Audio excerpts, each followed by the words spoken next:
তাহলে তাকওয়ার দরকার আছে না নাই? উত্তম চরিত্র, সৎ চরিত্র, ভালো চরিত্র। অনেক নামাজি আছে, নামাজও পড়ে, কিন্তু চরিত্র তার ঠিক নাই। অনেক লোক আছে ব্যবসায়ী, নামাজ পড়ে, কিন্তু তার ব্যবসার চরিত্র ঠিক নাই, লেনদেনের চরিত্র ঠিক নাই, জবানের চরিত্র ঠিক নাই।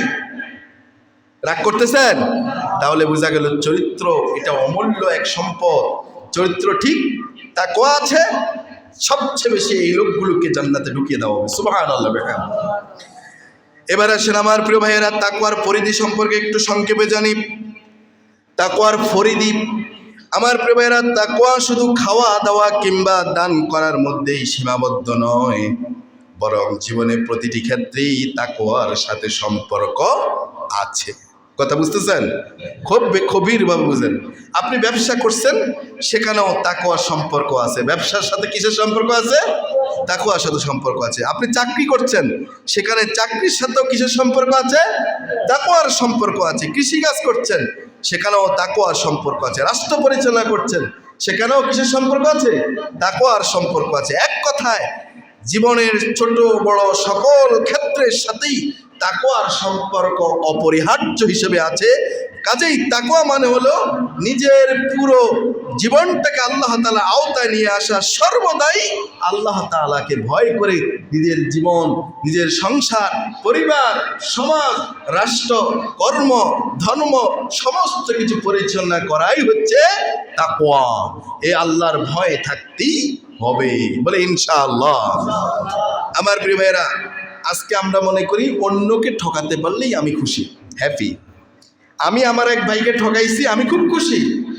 হ্যাঁ, অন্য আরেকজন ব্যবসায়ীকে ঠকাইছে, প্রতারণা করছে, মনে করে জিতে গেছে।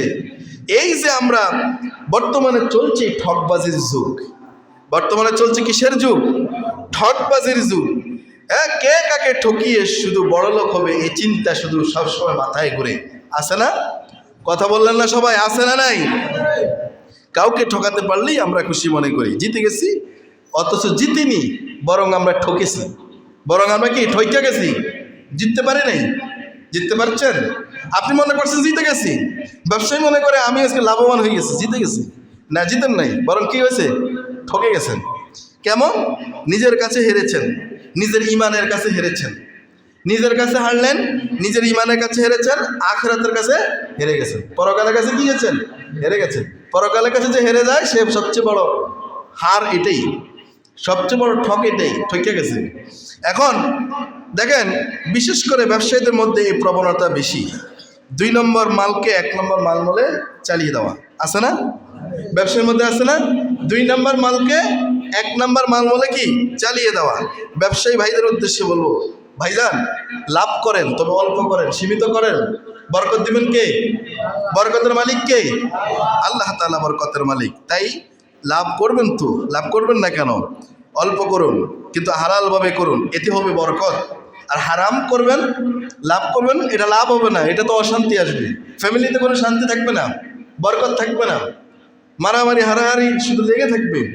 আপনার স্ত্রী আপনার কমান্ড মানবে না, ছেলে মেয়েরা বড় হবে, অনেক বড় বড় বিশ্ববিদ্যালয়ে পড়াবেন, কিন্তু দিন শেষে দেখা যাবে তারা আপনার আয়ত্তাধীন হবে না। আপনি বলবেন তাদের উত্তর দিকে যাও, সারা যাবে দক্ষিণ দিকে। কোনো নির্দেশনা, কমান্ড, কোনো জিনিস, পরিবারের অশান্তি আগুন ধাউ ধাউ করে জ্বলতেই থাকবে। এটা এমনও হয় কখনো কখনো নিবে নিবে জ্বলবে, এমন এমন জ্বলা জ্বলবে যেটা হচ্ছে তুষের চাইয়ারের জ্বলা। হ্যাঁ, জ্বলতেই থাকবে। এক একজন এক এক রঙের চলছে। তাহলে আপনাকে আমাকে কি করতে হবে? হালালের উপরে থাকতে হবে। হালালের মধ্যে বরকত আছে, হারামের মধ্যে বরকত নেই। হালালের মধ্যে আরাম আছে, হারামের মধ্যে আরাম নেই। হালালের মধ্যে শান্তি আছে, হারামের মধ্যে শান্তি নেই। এজন্য আমরা হালালের মধ্যে থাকবো। রাজি আছি ইনশাআল্লাহ? প্রিয় ভাইয়েরা, যদি আমরা হারামভাবে কোনো টাকা উপার্জন করি, লাভ কি? কোনো লাভ নেই, বরকত থাকবে না। সবচেয়ে বড় কথা হচ্ছে পরকালকে আমরা ঠকাইছি, পরকালে আমি ঠকে গেছি। আমার ইমান দিক থেকে আমি ঠকে গেছি, আমি মানুষের দিক থেকে আমি ঠকে গেলাম। সব ঠক, জিত কিচ্ছু নাই। আপনি মনে করেন নগদে বিশ্বাসী দুনিয়া, তো নগদে বিশ্বাসী দুনিয়া, দুনিয়া একটা সীমিত একটা সময়ে, এটা একটা নির্ধারিত একটা সময়, নির্ধারিত একটা অবস্থান, এরপর স্থানান্তরিত, এরপর এই স্থান থেকে অন্য স্থান। সেটা চিন্তা করলেন না যে ধরা খাইলেন। এটা বড় ধরা, এটা বড় ঠক, এটা বড় হার, এটা বড় পরাজয়, এটা এমন পরাজয়, এ পরাজয় গ্লানি অনন্তকালের জন্য, এ পরাজয়ের রেখায় টেনে নেবেন অনন্তকালের জন্য। দুনিয়ার পরাজয়টা অনন্তকালের জন্য নয়, দুনিয়ার জয় পরাজয় দিয়ে অনন্তকাল নয়, বরং তো অনন্তকালের সেই পরকালের জয় পরাজয় নির্ধারিত হওয়ার মধ্য দিয়ে সফলতা আর ব্যর্থতা। আল্লাহ তাআলা আমাদের সেই সফল হিসেবে কবুল করুন, বলে আমিন। আর জোরে বলি আল্লাহুম্মা আমিন। আম্বিয়া কেরামদের সুন্নাহ, আম্বিয়া কেরামদের, উলামায়ে কেরামদের, নবী আম্বিয়া কেরামদের সুন্নাহ, ব্যবসা হলো সুন্নাহ আম্বিয়াদের। প্রায় সকল নবী রাসূলরাই প্রায় সকলেই ব্যবসা করেছেন। সাহাবে কেরামরা ব্যবসা করেছেন, তাবিঈনরা ব্যবসা করেছেন, তাবিঈনরা ব্যবসা করেছেন, আইম্মায়ে মুজতাহিদিনরা ব্যবসা করেছেন। সুতরাং তাকওয়া সততা নিয়ে ব্যবসা করা যায় এবং যাবে, এবং এটা করা উচিত। এবং ব্যবসার মধ্যে সবচেয়ে বরকত, যেটা আমি কয়েক জুমা আগে বলেছিলাম, রিজিককে আল্লাহ তাআলা, মনে আছে আপনাদের, 10 ভাগের 9 ভাগই আল্লাহ তাআলা রেখেছেন ব্যবসার মধ্যে, বাকি 1 ভাগ সকল অন্য সমস্ত কর্ম, সমস্ত পেশার মধ্যে। 10 ভাগের 1 ভাগ সব কিছুর মধ্যে, বাকি 9 ভাগ হচ্ছে ব্যবসার মধ্যে। সুবহানাল্লাহ বলেন। তাহলে ব্যবসার মধ্যে হালাল তাকওয়া সততা নিয়ে ব্যবসা করলে আপনার ব্যবসায় লাভ হবে, মুনাফা হবে, উন্নতি করতে পারবেন। আর এই ব্যক্তিদের, এই ব্যবসায়ীদের হাসর নসর আল্লাহ রাব্বুল আলামিন ওই ব্যবসায়ী নবী, আম্বিয়া কেরাম, সিদ্দিকিন, তাদের সাথে, সেই আইম্মায়ে মুজতাহিদিনদের সাথে, সেই আপনার ভালো লোকগুলির সাথে, সৎ লোকগুলির সাথেই হবে। সুবহানাল্লাহ বলবেন না?